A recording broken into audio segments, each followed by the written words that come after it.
افتحوا باب القصر لأم العروس بنت عالين القدر، جدكم تباها وتمشي في فخر، أم محمد اللي رفع صيتها النور طلعت مثل بدر البدور، فزوا لها واذكروا الله يحفظه، هنوا لها وانثروا ورد وزهور، هنوا لها اليوم فرحة بنتها. يا أم محمد تهني وافرحي في عرس بنتك عسى افراحك سنين، يا شيخة الطيب والزينة الثمين اللي تنوم نسمع في وقفاتها، طلتك مثل النجوم الباهية عز وشموخ وذرابه وافية، قوم العبي وافرحي الغالية باسمك لحون الفرح غنيتها، تبختري واشرقي مثل الشموس بنتك أميرة هالليلة عروس، من زينها ونورها تضوي النفوس بنت الحسب والنسب يحلي لها، عروسنا الغالية تاج الجمال يوم حضرت أنوار سود الليال، كل الحلا والذرابة والدلال متميزة ونادرة عن جيلها.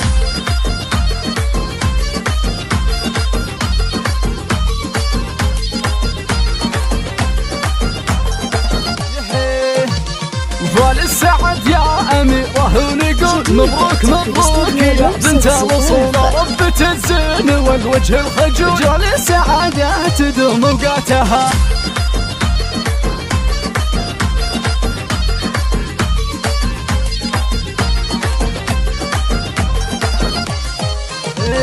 يحلى الفرح افتحوا باب القصر لأم العروس بنت عالين القدر، جدكم تباها وتمشي في فخر، أم محمد اللي رفع صيتها النور طلعت مثل بدر البدور، فزوا لها واذكروا الله يحفظه، هنوا لها وانثروا ورد وزهور، هنوا لها اليوم فرحة بنتها. يا أم محمد تهني وافرحي في عرس بنتك عسى افراحك سنين، يا شيخة الطيب والزينة الثمين اللي تنوم نسمع في وقفاتها، طلتك مثل النجوم الباهية عز وشموخ وذرابه وافية، قوم العبي وافرحي الغالية باسمك لحون الفرح غنيتها، تبختري واشرقي مثل الشموس بنتك أميرة هالليلة عروس، من زينها ونورها تضوي النفوس بنت الحسب والنسب يحلي لها، عروسنا الغالية تاج الجمال يوم حضرت أنوار سود الليال، كل الحلا والذرابة والدلال متميزة ونادرة عن جيلها.